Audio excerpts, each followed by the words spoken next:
This week in Nerd History, Christian radio has gone to the nerds. Nerd History. That has been the tagline for LTN Radio, the world's first exclusively Christian radio station also devoted to nerds and nerd culture for the last year, since it launched on October 3rd, 2020, at Love Thy Nerds online-only convention, LTN Con. However, many may not know that LTN Radio was first Back Row Radio, which had been on the air for almost 2 years at that point and featured several of the same voices you hear on the station today. Back Row Radio was born from a Twitter account known as Back Row Baptist, a fairly popular anonymous church humor account that grew to do many different things, one of which being the Back Row Baptist podcast. The BRBP often featured indie Christian artists as show breaks, and over the several-year run of the show, they had made connections with dozens of artists and amassed hundreds of amazing songs that few people were hearing. That is when the idea of a Christian radio station that focused less on the worship and CCM that is already oversaturating the airwaves, and more on the Christian rock, rap, pop, and indie that don't get nearly as much love. And of course, Misfits in music connect well with Misfits in the world, and thus Love Thy Nerd and Back Row Radio cross paths early on with Critical Hit, a weekly short devotional that now goes by the name of Faith and Fandom 180, hosted by Hector Miray. They would take it further in their second year as Bubba and Anna Stallcup began creating their weekly Friday morning show, Church Nerds, for the station. Finally, the transformation was complete when Radio Matt and Mo from Back Row Radio and the Back Row Morning Show rebranded the station for the Love Thy Nerd ministry and let their nerd flags fly. We want to thank all of our listeners for an amazing first year at LTNOnAir.com, and we look forward to many more years to come. And to those of you who might be thinking, isn't it a little self-serving to make your nerd history segment about yourselves? I have just one thing to say. Maybe a little. I'm Radio Matt. See you next time for more Nerd History.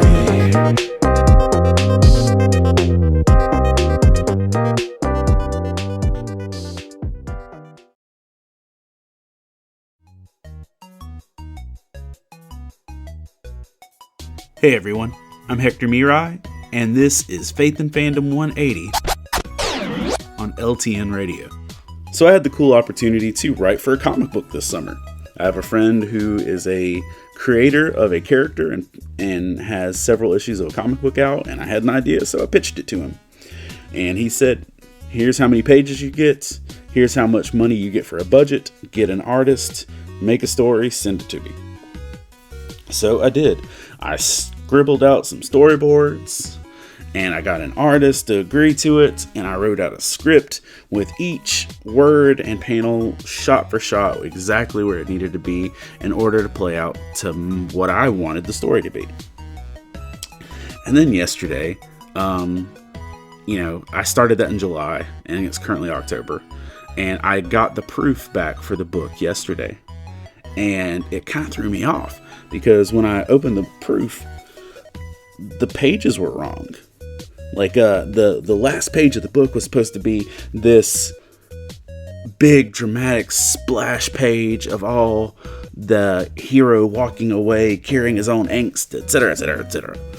And instead, he started out the story with that, and he changed where the dialogue went to fit what he wanted to do with it.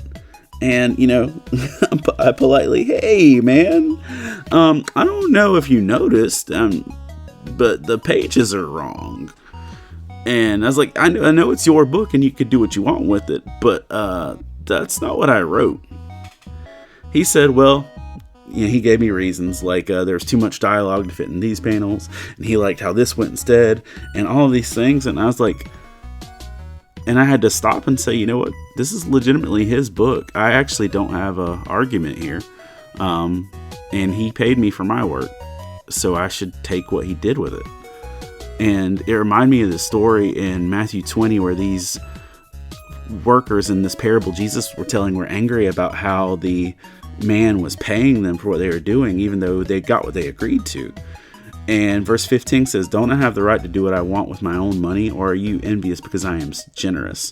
Verse 16 says, so the last will be first and the first will be last. I think we need to not be so concerned with what God does with what we do, but just to make sure that we're actually doing it for him. It's his.